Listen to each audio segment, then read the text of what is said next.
کون سی کسر ہارون صاحب باقی رہ گئی ہے؟ کوئی کسر نہیں باقی رہ گئی. یہ سلسلہ چل سکتا ہی نہیں ہے، یہ میں آپ کو وثوق سے کہہ رہا ہوں. کیا ہوگا یہ نہیں میں کہہ سکتا، اس لیے کہ ہر طرح کی تجاویز زیر بحث ہیں. کیا کیا جائے، مڈ ٹرم الیکشن ہو، کوئی مثلا یہ تو ڈیفینیٹلی اسٹیبلشمنٹ چاہتی ہے کہ بزدار صاحب چلے جائیں. دیکھیں یہ عادت تیتر اور عادت بٹیر نہیں. یہ ایک تو پہلی بات یہ ہے کہ یہ سیاسی پارٹیوں میں اتنا انتشار یہ نہیں چلتا، خاص طور پہ حکمران پارٹی میں. کودر منہ کیے ہوئے کودر، اس کو پنجابی میں کہتے ہیں ڈڈوؤں دی پنسیری. 5 شیر مینڈک تولنے ہیں، وہ تولے کیسے جائیں؟ مینڈک تو گڑ تو نہیں ہے جو آپ تول رہے ہیں، مینڈک ہے مینڈک. ہاں جی، ان کی عادات ان سیاستدانوں کی مینڈک والی ہے، پھدکتے پھر رہے، گودر جاتا. پھر یہ ہے کہ یہ پہلا کانسیپٹ بھی غلط تھا کہ ایک آدمی جس کا تجربہ نہیں ہے اسے وزیر اعلیٰ بنایا جائے. ویسے اب کوئی تفصیلات آ رہی ہیں کہ کافی جوڑ توڑ کریں، وہ بھی آپ سے عرض کرتا ہوں. پھر یہ ہے کہ بھائی وزیر اعلیٰ بھی موجود ہو اور اسپیکر صاحب کا بھی ایک بڑا رول ہو، جو کہ وہ ہے، وزیر اعلیٰ وہ رہے ہیں اور ان کا بڑا رسوخ ہے، اور آئی جی بھی انڈیپینڈنٹ ہے اور چیف سیکرٹری بھی انڈیپینڈنٹ ہے. وہ جتنے مرضی اچھے ہوں، دونوں چیف سیکرٹری اور آئی جی کے بارے میں رائے اچھی دی جاتی ہے. چیف سیکرٹری کے بارے میں کہا جاتا ہے کہ ویری کمپیٹنٹ پرسن، آئی جی کے بارے میں کہا جاتا ہے کہ بڑے آنیسٹ ہیں. اگینسٹ تو ہر آدمی کو کچھ نہ کچھ ہوتے ہیں، کمزوریاں بھی خامیاں بھی ہوں گی، ہم نے کوئی ایسی خاص تحقیق نہیں کی، لیکن انہیں کمپیٹنٹ سمجھا جاتا ہے. اور آئی جی کے بارے میں کہا جاتا ہے کہ بڑے آنیسٹ آدمی ہیں، مگر ایک بہت ذمہ دار سرکاری شخصیت نے مجھ سے کہا ایک ضلع تو کمانڈ کیا نہیں اس نے، تو یہ کیا ہوگا؟ اچھا وہ خسر پھسر ہوتی رہتی ہے، ایک چین آف کمانڈ چاہیے ہوتی ہے. دیکھیں سول سروس کو کام کرنے کی آزادی ہونی چاہیے، میں اس کا بہت زبردست اور پرانا وکیل ہوں. مکمل آزادی ہونی چاہیے پولیس کو بھی اور سول سروس کو بھی، قانون کے دائرے میں رہتے ہیں، یعنی ایک نظام اور نگرانی کا بھی. بھائی یہ نہیں ہے کہ وزیر اعلیٰ کہ فلاں کو فلاں جگہ پر فلاں، لیکن لیڈر ایک ہوتا ہے. سقیفہ بنو سعدہ میں جناب رسول اللہ صلی اللہ علیہ وسلم اس دنیا سے تشریف لے گئے، اور کیا واقعہ تھا ذرا آپ اندازہ کریں گے کیا واقعہ تھا. زمین خالی ہو گئی. جناب سیدہ عائشہ صدیقہ نے ایک موقع پر کسی نے کہا غم کی خبر ہے، کہا رسول اللہ اس دنیا سے چلے گئے، اس کے بعد کیا غم کی خبر آ سکتی ہے، اس سے بڑی کیا غم کی خبر. سقیفہ بنو سعدہ میں لوگ جمع ہو گئے، انصار، اور وہ انصار فطری طور پہ یہ سمجھتے تھے، رسول اللہ نے ان کے حق میں وصیت بھی کی تھی کہ ان کا خیال رکھا جائے، یہ وقت گزرنے کے ساتھ تعداد میں گھٹتے جائیں گے، چھوٹی سی آبادی ہے اور یہ بکھر جائیں گے، تھوڑے سے رہ جائیں گے، ان کا خیال. انہوں نے بڑی میزبانی رسول اللہ کے شرف حاصل کیا تھا، بڑی قربانیاں دی تھی. تو نیچرلی یہ سمجھتے تھے کہ ہمارا شہر ہے، ہم لوگ ہیں، ہم حکومت چلائیں گے. وہ جمع ہو گئے وہاں کہ بھائی کوئی نظم حکومت کو چھوڑا تو نہیں جا سکتا، کاروبار حکومت کو. تو ادھر سے لوگ گئے بے چینی سے، جس کی بعض اوقات لوگ غلط تشریح کرتے ہیں. تو وہاں پھر جب مباحثہ ہوا کہ انہوں نے یاد دلایا کہ رسول اللہ نے کہا تھا کہ سردار قریش میں سے ہوں گے، کیونکہ لوگ انہی کی قیادت قبول کرتے ہیں. جو چیز پاسبل ہی نہیں ہے تو وہ کیسے کی جائے، اور ان کی تربیت بھی بہترین رسول اللہ نے کی تھی اور اعلیٰ ترین لوگ ان میں شامل موجود تھے. تو پھر یہ تجویز ہوئی کہ ایسے وہ فسادی لوگ تو نہیں تھے، وہ پھر تجویز ایک انصار میں سے بنا دیں تو ایک ان میں سے بنا دیں. کیا فکرہ کہا جناب عمر فاروق اعظم نے، کہ یہ ٹھیک کہا جاتا ہے کہ وہ 4 اعتبار سے جینیس تھے: intellectual genius, military genius, administrative genius, political genius. انہوں نے کہا ایک فکرے میں بات سمجھا دی، اونٹ کی ناک میں، اونٹ ہی وہاں استعمال ہوتا تھا نا سب سے زیادہ ہے، اونٹ کی ناک میں 2 نکیلیں نہیں پہنائی جاتی. کیا بات ہے، کتنی خوبصورت.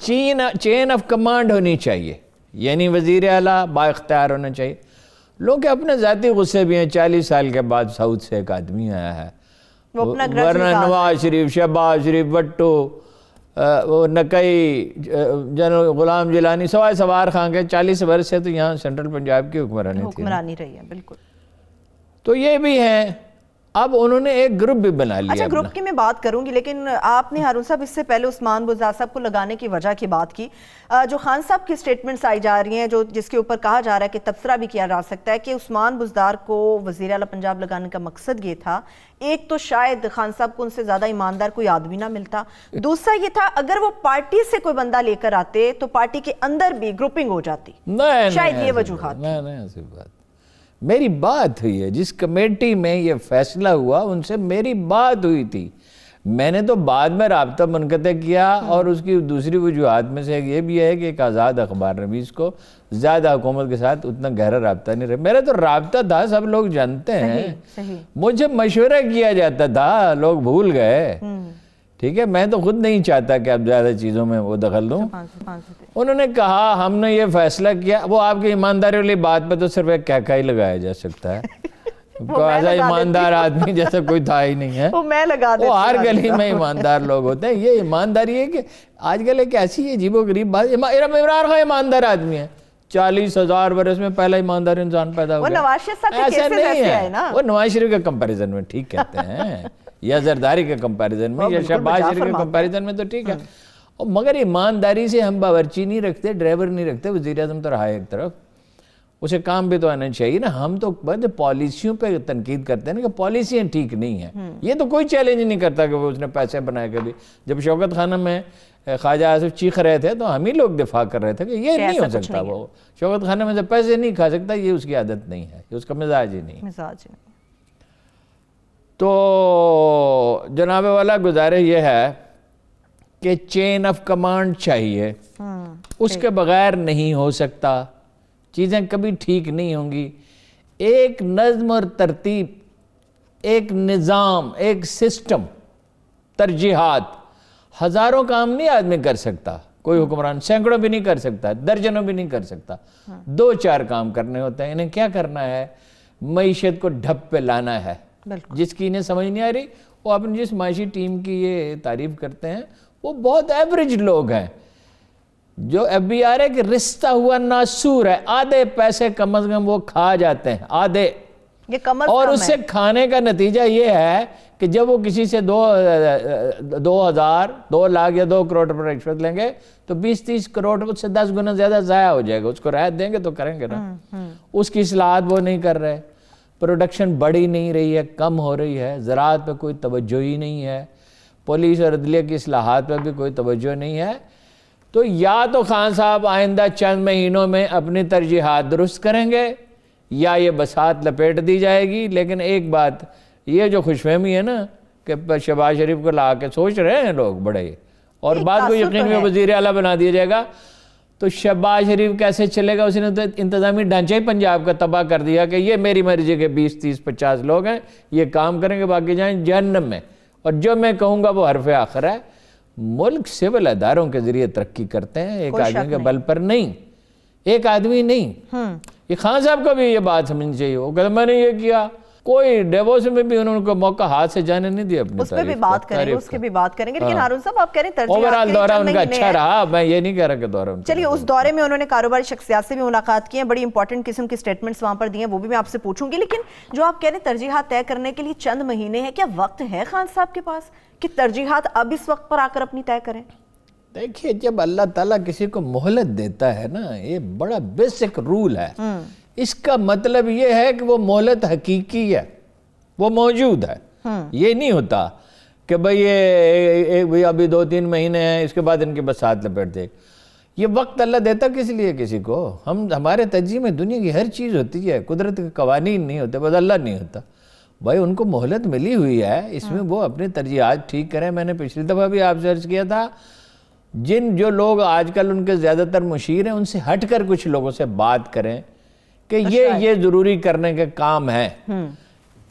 کرنے کے کیا کام ہے؟ کوئی معجزہ نہیں، کوئی کرامت نہیں، کوئی انقلاب نہیں. تجریدی طور پر بتدریج یہ کیا جائے گا FBR میں یہ اصلاحات ہوں گی. ٹھیک ہے، زراعت میں یہ کیا جائے گا. ارے بھائی زراعت میں تو 1 سال میں رزلٹ نکل آتا ہے، باقی چیزوں میں تو وقت لگے. انڈسٹریلائزیشن ضروری ہے، اس کا کیا طریق ہوگا؟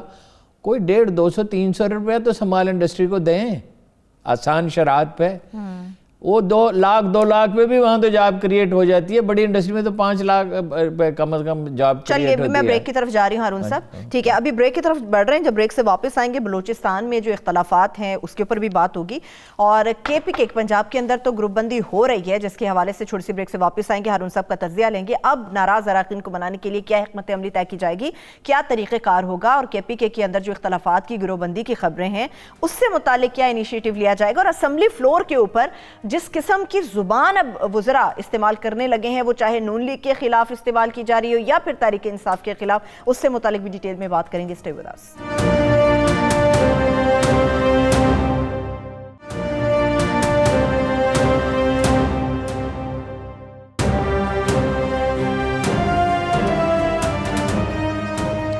بریک کے بعد ایک بار پھر سے پروگرام میں ہم آپ کو خوش آمدید کہیں گے. معذرت کے ساتھ ہارون صاحب، میں نے تب آپ کو روک دیا تھا جب آپ گروپنگ کی بات کر رہے تھے. اب یہ بتائیں کہ جو گروپنگ ہو گئی ہے پنجاب میں، اس کو کیسے کنٹرول کیا جائے گا؟ عمران خان صاحب کیا کریں گے، یا پھر بزدار صاحب کو آپ سمجھتے ہیں اب ہٹا دیا جائے گا؟ نہیں، وہ تو اس پہ تو ضد پہ اڑے ہوئے ہیں. وہ ہٹانے کو تو کسی کو بھی ہٹایا جا سکتا ہے. وہ دیکھیے وہ نتیجہ تو نہیں دے سکتے، یہ تو بات واضح ہے. لیکن وہ کیا ہوا، عمران خان صاحب ان 20 آدمیوں کو بلائیں گے یا 25-30 جتنے بھی ہیں، ان کی بات سنیں گے. کچھ خبریں ہیں کہ سنڈے کو شاید وہ آ رہے ہیں، تو تھوڑی ڈانٹ ڈپٹ کر دیں تو پھر ٹھیک ہو جائیں گے. اور ڈانٹ ڈپٹ نہ کریں تو کہیں گے اچھا میں یہ مجھے لکھ کے دے دیں ساری، میں اس کا جائزہ لوں گا، اور خبردار جو کوئی میٹنگ کے یہ وہ کہ اتنی جو کہ یہ نہیں ہے. وہ تو جب کوئی وقت تبدیلی کا آ جائے تو وہ تو دوسری بات ہے نا. وہ آپ نے دیکھے نہیں کیسے ڈر کے وہ کہتے ہیں نہ ہم بزدار کے خلاف ہیں، نہ ہم چیف سیکرٹری کے خلاف ہیں، نہ ہم آئی جی کے خلاف ہیں، بس ہم نامطمئن ہیں. ہاں جی، جیسے بچہ کوئی رو رہا ہوتا ہے تو اسے یہ پوچھنا مشکل ہو جاتا ہے بھائی تمہیں چاہیے کیا، یہ تو بتاؤ نا. اور یہ کوئی گروپ نہیں ہے، کوئی باہمت لوگ نہیں ہے. فنڈ چاہتے ہیں کچھ، وہی پرانا جو مسئلہ ہے نا کہ بھائی افسر ہماری مرضی کے لگائے جائیں، فنڈ دیے جائیں. اس سے بھی زیادہ ایک اہم بات ہے جس کا کسی نے نام ہی نہیں لیا، تو وہ آپ بتائیں گے. ٹھیکیدار ہماری مرضی کے رکھے جائیں. اچھا دیکھیے وہ ایک ایم پی اے تھا، وہ شامل ہو گیا اپنا دوسری پارٹی میں. تو اس سے ہمارے ایک دوست نے پوچھا کہ کیا، اس نے کہا میں نے کافی 40-50 کروڑ روپے بنا لیا، کافی ہیں، میں دوسری پارٹی میں جاؤں گا. 20-25% تک ایم پی ایز کو ملتا تھا ایم این ایز کو. بلوچستان میں اب بھی یہی مسئلہ ہے کہ مرضی کے افسر رکھوائے جائیں، مرضی کے ٹھیکیدار ہوں، مرضی کے ترقیاتی منصوبے ہوں. اتنا پیسہ بلوچستان میں بنایا جاتا ہے آپ اندازہ نہیں لگا سکتے. یہ وہاں جو لڑائیاں ہوتی ہیں اس میں پس منظر میں بعض اوقات یہ بھی چیز لڑائی پہ بھی میں آؤں گی. اب میں کے پی کے میں آپ سرچ کروں، کے پی پی میں جس چیز پہ بالکل توجہ نہیں دی جا رہی، یعنی پوری توجہ نہیں دی جا رہی، وہ ہے سمگلنگ. اچھا کتنی سمگلنگ ہوتی ہے؟ یہ جو آٹے کا کرائسس ہے، جس باقی ڈائمینشنز پہ لوگوں نے بات کی، اس پہ پوری طرح بات نہیں کی کہ آٹا تو افغانستان سمگل ہو جاتا ہے. یعنی وہاں اس صوبے میں سمگلروں کے گروہ ہیں، مافیاز کی طرح منظم ہیں، ہمیشہ سے ہیں، ان کی تعداد بڑھ رہی ہے. وہ پولیٹیکل ایجنٹس کے ساتھ مل کے رشوت ستانی کرتے ہیں، پیسہ دیتے ہیں. میں نے آپ کو کیا بتایا تھا، ایک چیف آف آرمی سٹاف نے مجھے کہا کہ میرے پاس آدمی ہے 30 کروڑ روپے. 30 کروڑ کا چیف آف آرمی سٹاف کے پاس جانے کی ضرورت کی کسی نے؟ آپ اندازہ لگا. اتنے وہ طاقتور مافیا ہے. اچھا کتنی سمگلنگ ہے اس بارڈر پہ؟ 7 سے 8 بلین ڈالر کی. 7 سے 8 بلین ڈالرز. جی، ادھر سے کھانے پینے کی چیزیں، ادھر سے جناب الیکٹرانکس، مثلا ٹائر.